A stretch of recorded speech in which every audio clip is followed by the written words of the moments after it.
Olá, boa noite. A Justiça determinou que os militares que participaram da execução de um adolescente durante uma abordagem permaneçam presos. Os 5 PMs passaram por audiência de custódia hoje à tarde e o juiz foi claro, trata-se de um crime militar. Os soldados Samuel Barbosa da Silva Souza, Wanderson Gonçalves Coutinho, Thalisson Santos Teixeira e os cabos Leonardo Jordão da Silva e Tafne da Silva Fernandes passaram cedo pelo Departamento Médico Legal, onde fizeram os exames de corpo de delito.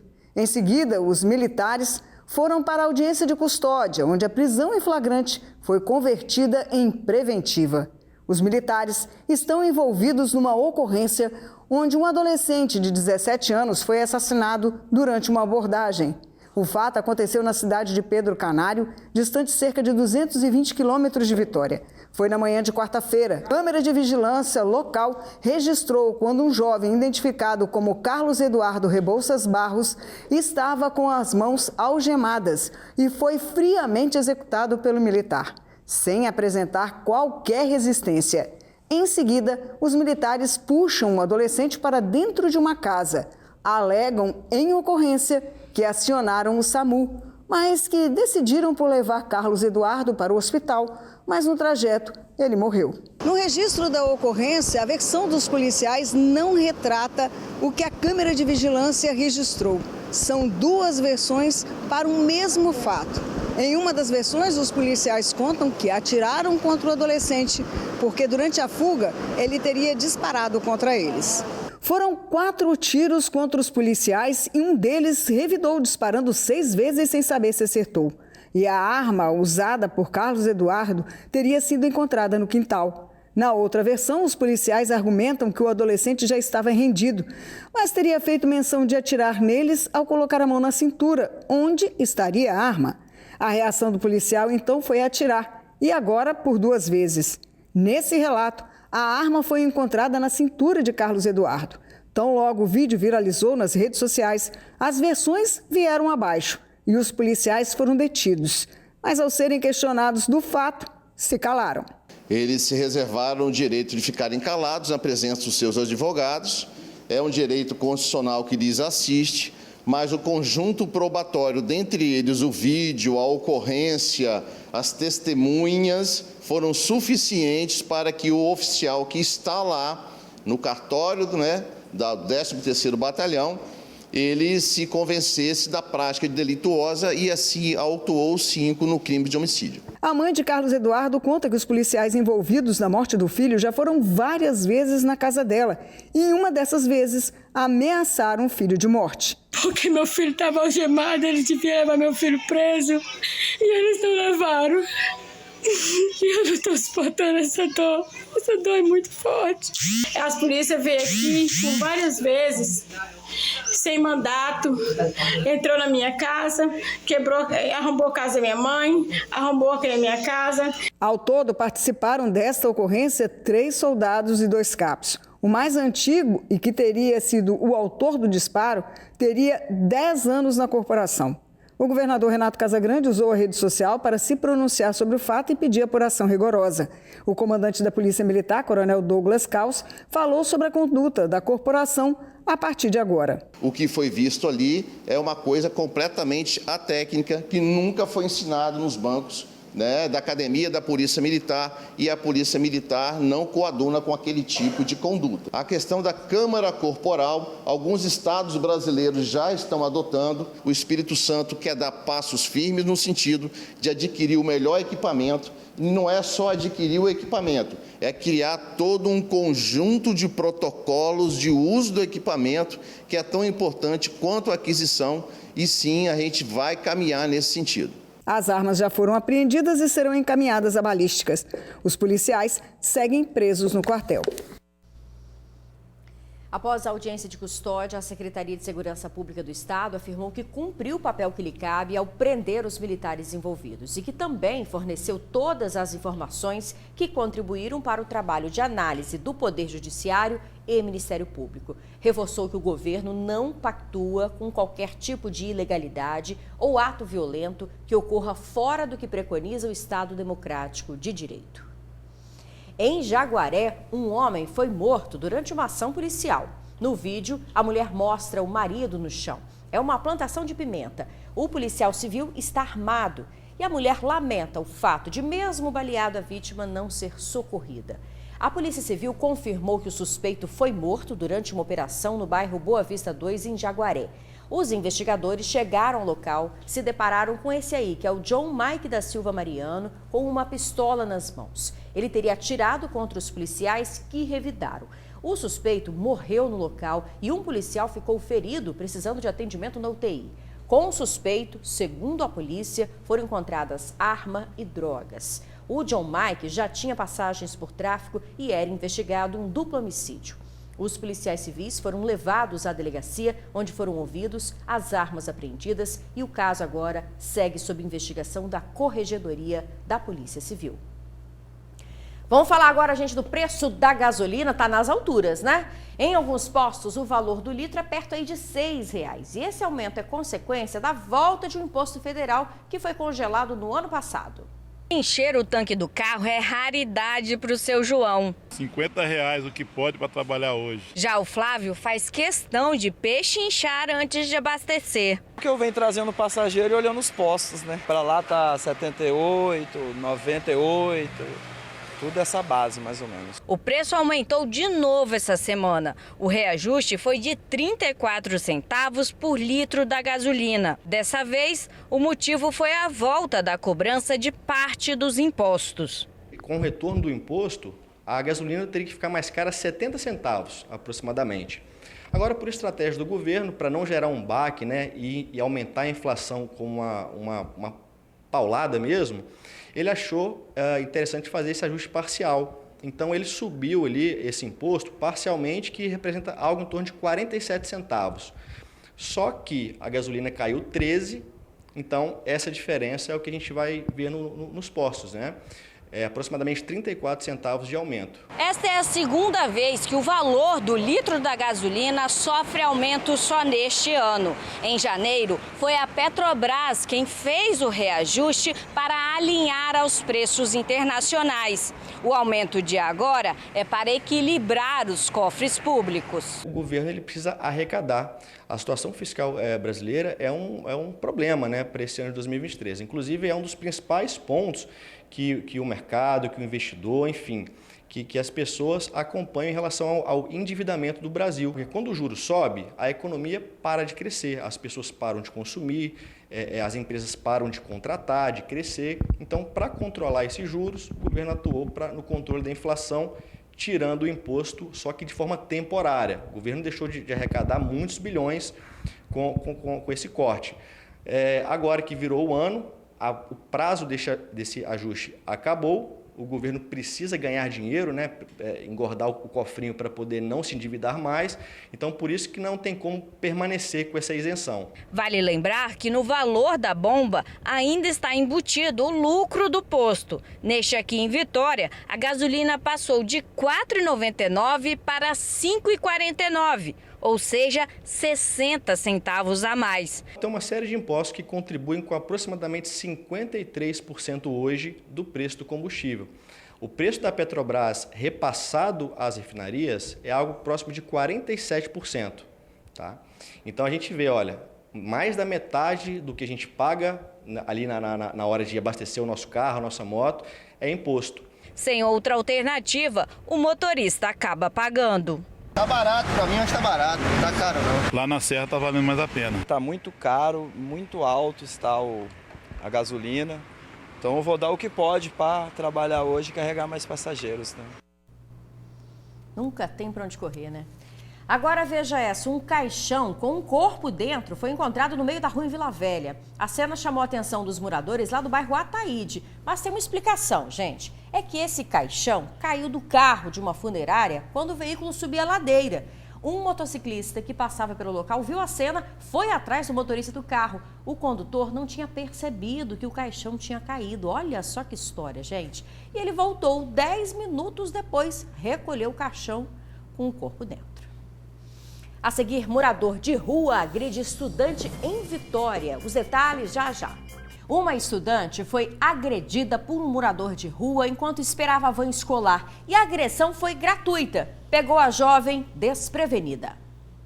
A universitária é jogada no chão. Ela tenta se levantar e é novamente arremessada. Tudo acontece muito rápido. Veja de novo. O homem a puxa pelos cabelos até que ela finalmente consegue correr. A vítima falou com a nossa equipe por telefone. Simplesmente agarrou meu cabelo e me jogou no chão. Eu só conseguia sentir chute, batendo. Eu nem lembro mais onde ele bateu. Eu só sei que, tipo, minha cabeça, meu pescoço, minhas costas, assim. A estudante precisou de atendimento médico. Os ferimentos ficaram espalhados pelo corpo. Ela passou o dia no hospital realizando exames e curativos. Era bem cedo, antes das 7 horas da manhã. A universitária estava bem aqui, aguardando pela van para ir para a faculdade. Ela usava fones de ouvido e não percebeu o suspeito se aproximando. Sem falar nada, ele a puxou pelos cabelos e passou a agredi-la. Do outro lado da rua estava seu Antônio. Ele chegava para trabalhar quando viu a cena. O rapaz estava ali, bateu para cima da menina.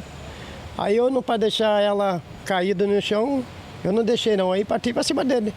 Porque eu não vou deixar uma pessoa caída no chão, né? Aí é igual, tipo assim, fosse uma filha minha, se uma pessoa fizesse isso, eu agradeci muito bem. Mas eu não vou deixar o cara matar a menina. O criminoso estava dormindo na calçada quando a estudante parou na esquina. Ele teria se irritado com o celular da jovem. Eu fiquei até suspeita porque eu não larguei o meu celular em nenhum momento.